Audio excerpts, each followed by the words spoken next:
A deal has emerged and is on the table that will see 10 to 12 Republican holdouts endorse Republican leader Kevin McCarthy for Speaker.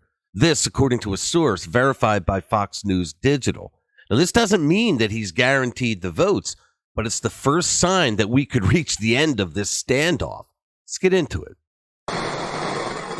Hey, everyone. Welcome back to the channel where we are the antidote to the daily onslaught of radical woke Marxist propaganda. So McCarthy can only afford to lose 4 members of his caucus under the narrow majority that the Republicans have. Now, during Thursday's vote, 20 Republicans backed either Representative Byron Donalds or Kevin Hern. Now, after 5 more rounds of voting to pick a speaker failed on Thursday, the House resolved to recess until noon today.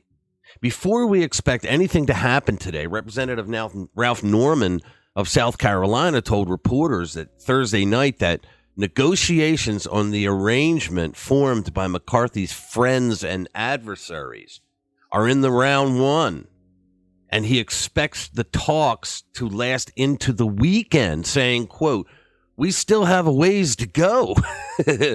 So everyone keeps hitting me up asking me why the holdouts are doing this. If you were a conservative Republican, you would understand right away why they're doing it. The Republican Party calls itself the conservative party, and yet the leadership has always been anything but conservative, at least since Newt, right? So in politics, getting along with the other side, especially the way the Democrats are today, that is not being a conservative. Well, we got to get the votes through. Yeah, but you got to fight for conservative policies. There's just better ideas for the country. The country's falling apart right now because the Democrats have been in charge of everything for 2 years. The Republicans are the only ones who can throw a monkey wrench into the absolute destruction that the progressive radicals in the Democratic Party are causing to our country. The conservatives are worried about the out-of-control spending we're doing. For goodness sake, over in the Senate, McConnell approved the $1.7 trillion spending deal right before the end of the last session. He went along with it. So McCarthy and a number of Republican members who had opposed him for Speaker have reached a tentative agreement that basically meets all of the House Freedom Caucus's demands.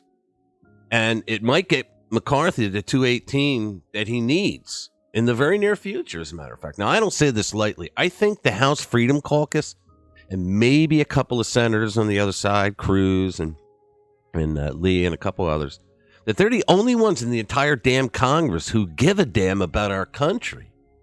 The rest of them all seem to be out for themselves. These people seem to be beholden 100% to party and not to the people who put them in office.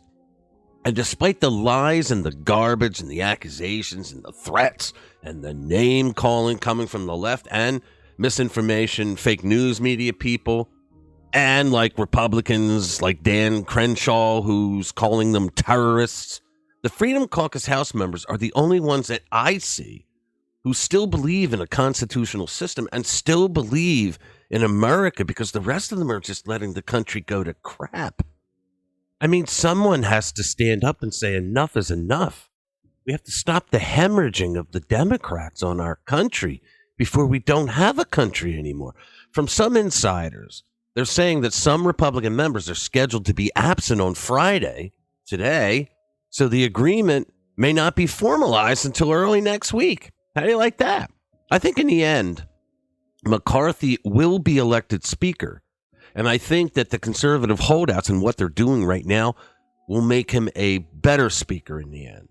The holdouts are trying to remind Republican leadership that the Republican Party is a conservative party and that they are sick and tired of squishy leaders like John Boehner and traitors like Paul Ryan who turn their backs on the conservatives in the caucus. The reason this is happening is because the conservatives have been ignored for far too long, and they don't trust Kevin McCarthy, and they shouldn't. He happens to live in the same house as Frank Luntz, the Rhino advisor. So the fact of the matter is, these holdouts understood that they have a little bit of leverage here because the numbers are so thin between the majority and the minority, so they're using it. And I think they're using it wisely, despite what all the jackasses are saying out there for political expediency. Fact of the matter is they're saying, no, we want concessions from a rhino who expects us to go along with him, and he doesn't go along with us at all. And that's what's going on. We're going to find out more at noon today if there's going to be any kind of a deal. So that's it. Thanks a lot. Thanks for spending time with us. Check out the videos at the end and read our stories at rpwmedia.com. We'll see you in the next one.